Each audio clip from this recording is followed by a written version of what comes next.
So just a very impromptu, informal, non-perfect polished presentation of the closet cull I'm about to do in my bedroom. I do them at least every 2 or 3 months, probably once a quarter on average. But what you need to see is in the beginning, it's not completely clear right now, but you start with a clear and empty bed. In fact, I'm taking my blanket off, my winter blanket, and you start with a flat blank canvas. Because what comes on there is this mountain and heap of all your clothes. Why? Because we have too much. Because what's hanging up and folded in the cupboard doesn't look nearly as much as when it does, when it's a little mountaintop on your bed. And then you think, oh my gosh, that is excessive. And that actually is an emotional prompt to you ruthlessly culling your closet. I have things on here that if I didn't take them out of my cupboard, like hanging up there right now, there they are. If I didn't take all of that stuff out, most of it would stay there, and then a few would come out. So it needs to all come out because there's a lot in there that I'm not wearing right now because of size and because of a whole bunch of other things. So that's all going to come out. And then I do separately, once that's done and I sort that out, then I go to the next section there, which is all my folded stuff. As you can see, I've got 4 or 5 shelves that are folded. That's certain blouses, t-shirts, vests, tank tops and stuff like that. And then behind me in that other area, I've got my underwear, my lingerie, I've got bras, I've got socks and everything. So I do them in different categories. And my shoes are kind of in a little hooky over there. And any other notes that I want to add, I'm just going to add here, okay? And then, and if you wanted, you're so welcome to it. This is not a perfect polished presentation. This is just, I decided let's just do this thing because I can't handle my closet space anymore. All right, see you on the other side. Oh, and a quick side note before I get started, I'm in my semi-gym gear, okay? I have my trainers on, my tackies, my what do you call them, sneakers, whatever you call them, because I'm ready, like I'm going to work. I'm going to be working hard. This is a little bit of a workout for me, and so I am dressed accordingly for my closet cull. I'm comfortable, but I feel like I'm about to do a little bit of exercise, so I dress for the occasion as well. That's really pretty important. I don't buy or live in a seasonal manner, so I don't bring out a whole wardrobe for summer and pack away my winter stuff. And I don't pack away my winter stuff when summer rolls around. I have at the very bottom my shorts and my little skirts and my really, really, really summery stuff. The only change I make in winter really is I bring out my hats and my gloves, and I have 2 really good coats. I'm down to 1 actually, and boots obviously and things like that. But mostly, for the most part, 80%, 80-20, I still dress the same. I would still wear a beautiful thing out to dinner with jeans and heels and whatever. Instead of heels, I might have boot heels, but I put on a huge, big, gorgeous faux fur coat, for example, and then I'm inside. So wherever you are inside, winter is outside, and in an office or in a restaurant, it's normally warm inside. I don't do seasonal closets. It takes more time to maintain. It costs a hell of a lot more money, and boy, is it a pain in the ass to cull on a quarterly or a 6-monthly basis.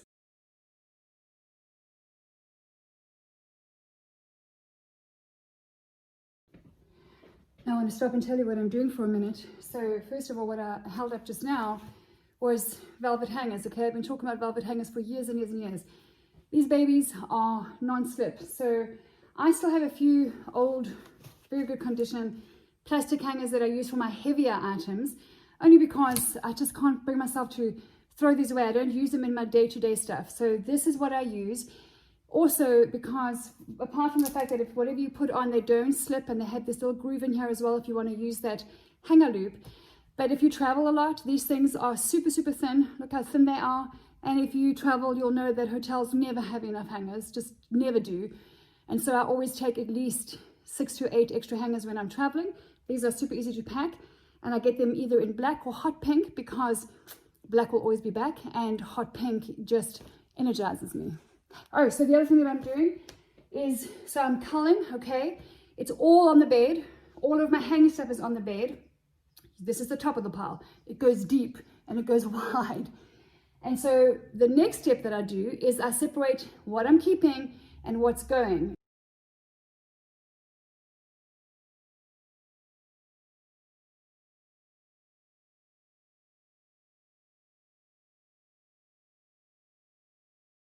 So there's a lot of emotion in this thing. There's a lot of feeling, and I recognize it, and I've got photos of it, and I've got memories of it. I do not wear it, so it has to go. I've got 1 shelf that has my summer only stuff or my winter only stuff if it's really a different season. So I'm not checking it out, but it's not in my day-to-day wardrobe. This is the only maybe. So I have a one-man maybe pile right now, and that goes over there. There's my yeses, there's my nos. I have one maybe. Like, I allow myself two maybes, that's it. No more than two, otherwise it just is a slippery slope.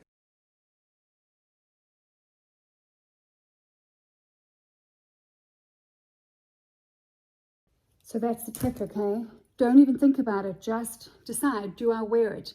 And there's more of a discussion to be had in terms of, why do you wear it? Why don't you wear it? Is it because of weight? And we know this, we've had this conversation, and we will continue to have this conversation. Don't wait for the weight.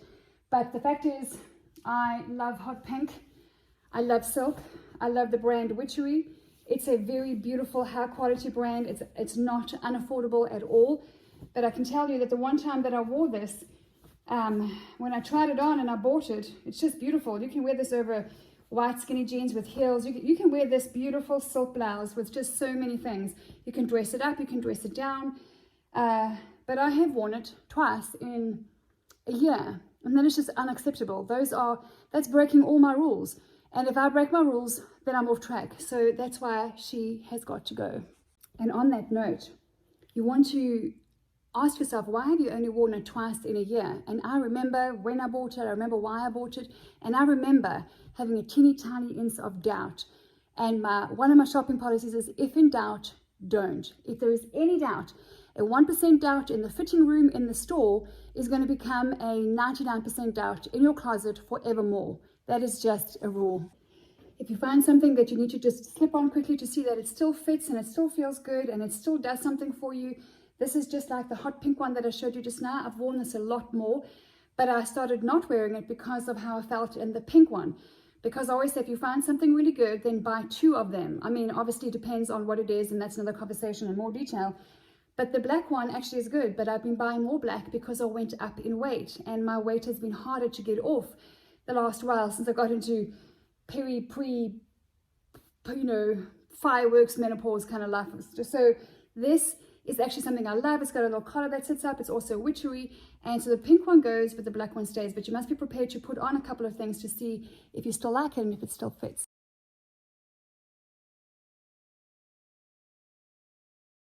It's the little things that add up. It's never one big bold message that brings a message of style and substance and signature statement style. It's not that. It's the little things. And also it's in your home. So when you go to your dressing area, where you go at least once or twice, maybe thrice every day, when you see the beauty of uniformity, when you see some order, when you see some pattern and some system, it actually boosts your confidence. So little things like putting your hangers the same way. All right, so I'm about, I don't know, half an hour in, and I'm building up a sweat. Okay, I don't play when I do this stuff. Well, I don't have time to cull and recull and think about culling and go back and cull and recull next weekend. That's just not how I do things. So I'm building up a bit of a sweat. I'm working at a decent pace. And what I'm doing now, so I've sorted out my hanging, what I'm keeping and what's going. And what's going is a pretty substantive. I've got 18, 19 items, maybe 20 items that are going, okay? So think about that. They're hanging in my closet. They're serving no purpose. They're not paying rent. They've got to go. It doesn't matter how you feel about it. And if you need to learn how to separate your facts from your feelings when it comes to wardrobe, because there are 8 F's in your closet. 8 F's. One is fun, one is feelings, and there's 6 others, and they're powerful. And once you know what they are, then you will be able to cull just like that. And you'll be able to adapt and to grow and to evolve your personal style over time with confidence. But really culling, a clear closet is a clear mind. You will never be a smart, confident, snappy, beautiful, bold dresser unless you have a clear and organized closet, because actually what's behind you is your mind. Your head is in there. Why? Because we come here every day to get up, dress up, and put our best foot forward, right? And to go and live our day and do in the world what we believe we are called to do. So in your closet, and so if you believe your body is if you are a woman or a man of faith, and you believe in the Creator, and there's a God who created the heavens and the earth and you and me, then you'll believe that your body is a holy temple. Well, then the garments that you put on the holy temple, they're kind of holy, right?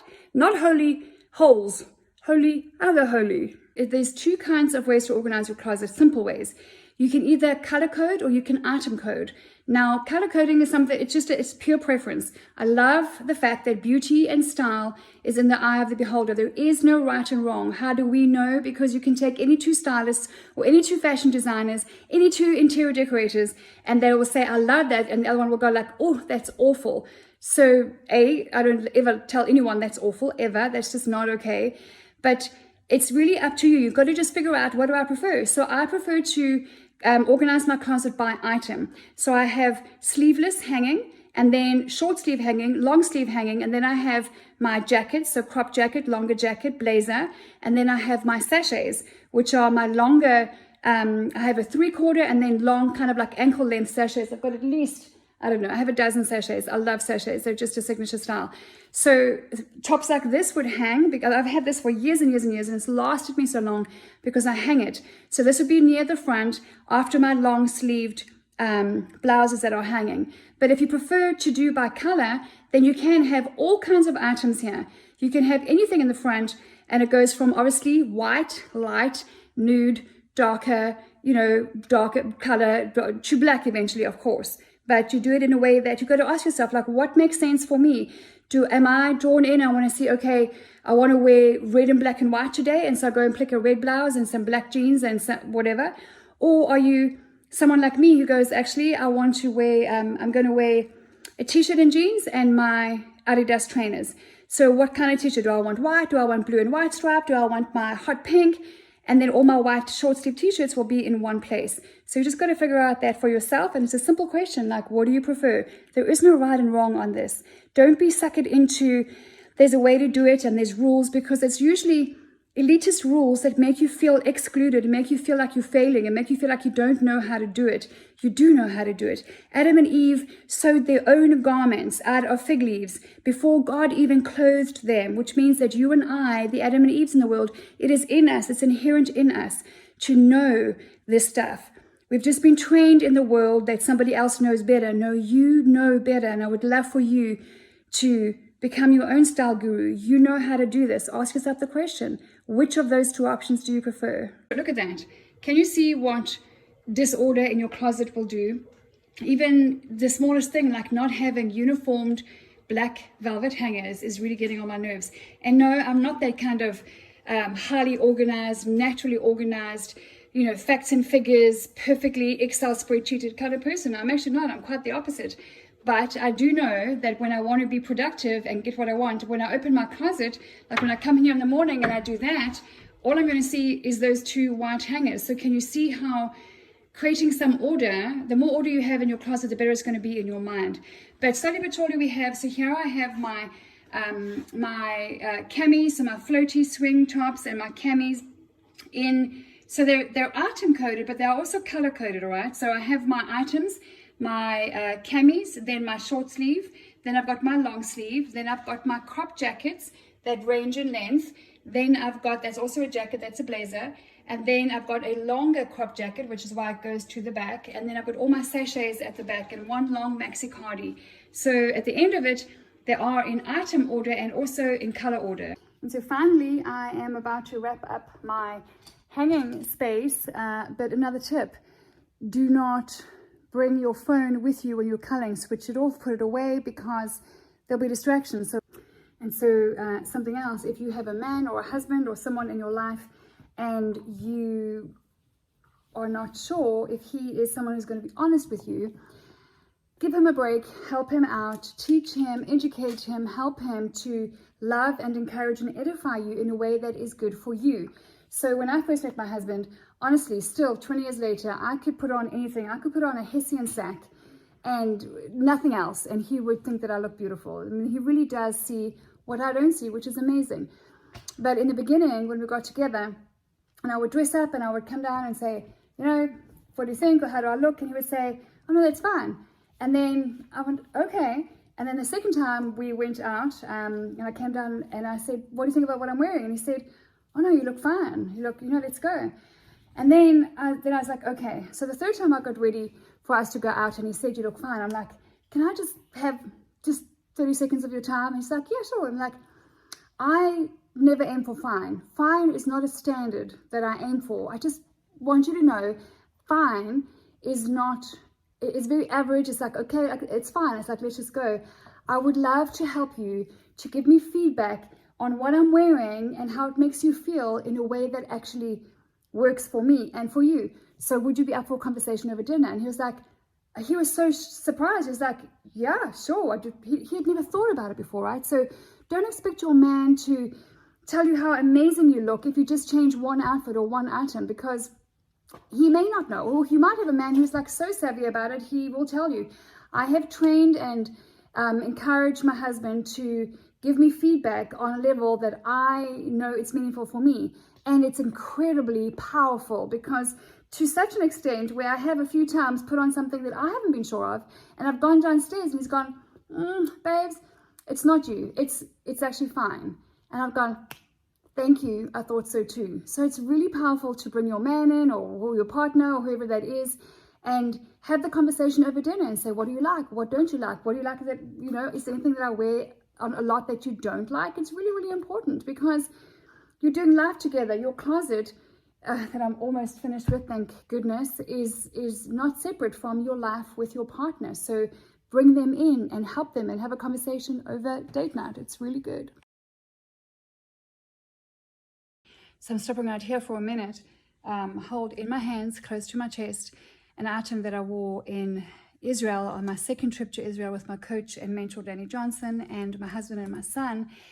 Precious, precious, precious memories in this. I mean, I feel moved to tears when I think about where I was when I was wearing this and what I was going through over and above being in Israel. And it is what it is. You have to, if you're not wearing it, there's a reason. And there's a season for everything, right? I'm not going to be cliched and corny about there's a reason for a season, but it's true. I mean, we live in a life that is all based on cycles and seasons.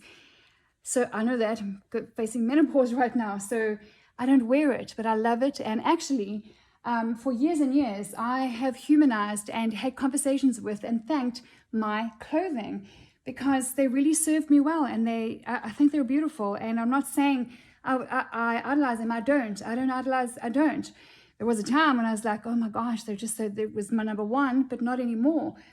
And I love this too. But I don't wear it. It makes my boobs look huge. And I have had a breast reduction, and that's not part of my vision for my personal style. And so what I'm saying is I really take time and I put them aside. There's 23 items out of my hanging space only that's going.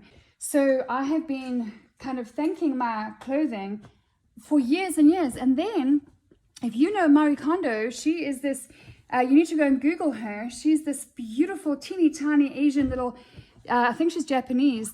She is a TV host. She's an author. She is a consultant. She's a coach. And she has, I think it's called the Marie Kondo method. I'm not sure. Just go and check it out, Marie Kondo. She is a professional organizer, not just in the area of clothing and closets and bedroom space and, personal style, but in every area. She's got categories in your life. You really have to go and check her out.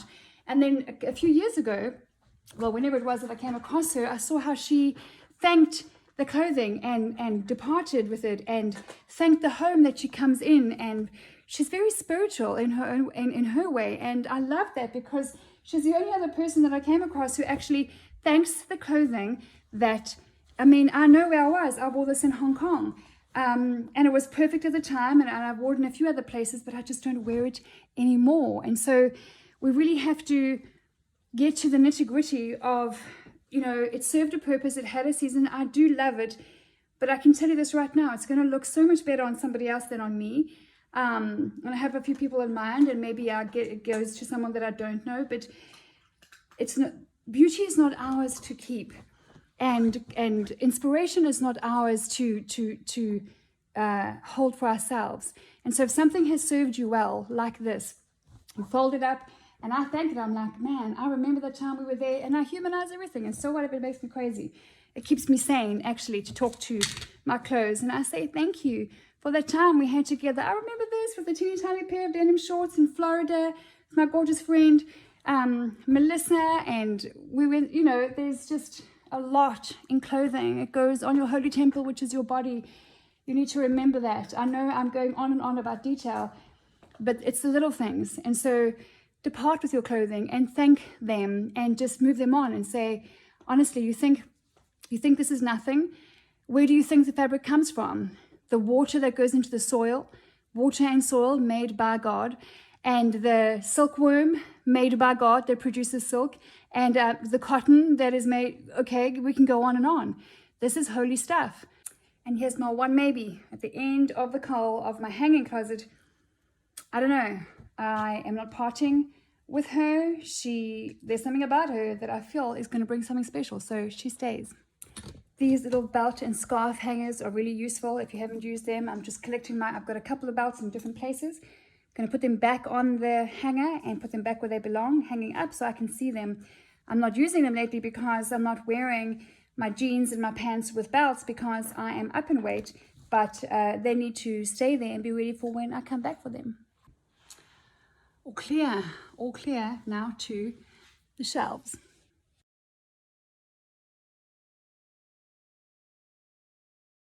So have a look at that. You want this big massive pile of, it's a lot. I have a huge bed, by the way. It doesn't look like it's covering the whole bed. I have a massive bed, and there's just too much here. That's why we revert to wearing the same stuff and the old knee-jerk stuff, because think about it, when you are buying a phone or a car or something, and there's too many options in front of you, it's human nature. We just shut down. We're like, oh, I don't know, go to a restaurant. And if the menu is exorbitant and like, you know, endless, and they have so many options, you just don't know what to get, and you'd rather go to, I don't know, go to your local pizza joint next door. At least you know what you're going to go for. It's the same with clothing. You have to have a Michelin star kind of closet, just like a restaurant. You want to present less for more value. It's quality over quantity, always. So right off the bat, I found this. This is my one item. I'm giving myself one thing. This is a Michael Kors beautiful cold-shouldered black jersey blouse that I got I can't even remember how many years ago. I've worn it so often with little chino pants or jeans or skinnies and a trench coat as I'm traveling, and it's just really feminine and really beautiful. It's very small for me right now, but I'm just gonna start off with this and just say this is my number one. It's a maybe. It's not a no, it's not a yes, it's a maybe. So another little tip, do one task at a time. So separate yes and no, and don't stop. And one or two of my items are inside out, so don't stop and start folding and organizing. What you want to do is one thing at a time. Don't multitask. It's not what we're designed for. It doesn't work.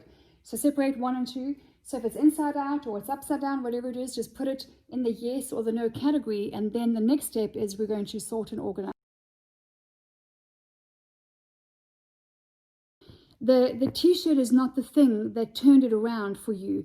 It's the heart of the matter. It's your teachable mind. If you're someone who's very committed to personal development and leadership development and being the best that you can be, these t-shirts might mean a lot to you, but they do contain memories and feelings. And if you have 10, choose 5 and then wear them for working out, or wear them on a day where you're not going anywhere that's going to, if you're not a t-shirt person, well, if you are a t-shirt person, then that's great. Then choose your favorite colors. Color is really important. We are designed for color. We're designed for visual living and learning and connecting. So this I love. This I love. This not so much. But the fabric on this one is better than the other. So this is why this one is still around. I have 3 good quality white t-shirts. One is round neck, and no, 2 are round neck and 1 is v-neck. And you just cannot have enough good quality. What does good quality mean? Well, what do you spend typically on a white t-shirt? Maybe $10, $15, $20. I know some people spend $200 on a t-shirt. I typically would spend about $40 on a good quality white t-shirt, and that's why 3 will last me 15 years, seriously. So I'm calling myself up right here, right now on this. Like, this is a very expensive, beautiful, off-shoulder, gorgeous, blingy black blouse, which I have worn before with many different things, and you can just do so much with this.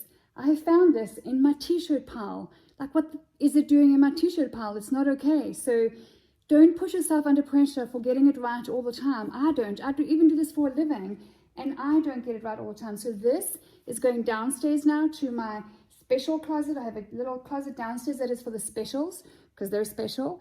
But you need to understand that you're going to make mistakes, which is why you need to cull on a regular basis, which is why you need to hold yourself accountable and say, okay, it's once a quarter and that's what I'm going to be doing. I feel it. I don't even have to put it in my calendar anymore after all these years. I feel when I haven't culled for 3 months, it starts coming up day after day, weekend after weekend. And then I go like, oh my gosh, it's been 2.5 months.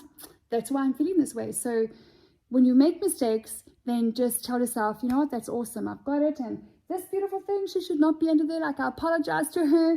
And just for that, I'm going to wear her soon to something special, wherever that is going to be post-COVID-19. But that's really important that you say to yourself, you know what, I'm a human being. I think sometimes we get it wrong and we go like, oh, I've got this wax. Like, I've got it down pat now and I know how to do it. Like, no. Every day comes in and comes out, and we wake up every day with new cells and new brain cells. It's called regenesis, and new everything, new challenges and new triumphs and everything. So as long as you're telling yourself you're doing your best, as long as you are doing your best, then you're going to find mistakes. And as you do, you just rectify it and move on. That is a huge part of color.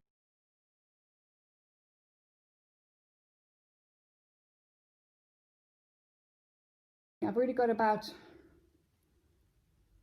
probably almost 30 items over there that are going. So 30, 20, I'm going 60 items out, and that doesn't sound like a lot. And I'm not someone that has got a bulging wardrobe. It depends on who you talk to, right? So if you benchmark yourself to, I know women who would see this as crazy. They would like think, oh my gosh, you're getting rid of 23 items. I could get rid of 2,300.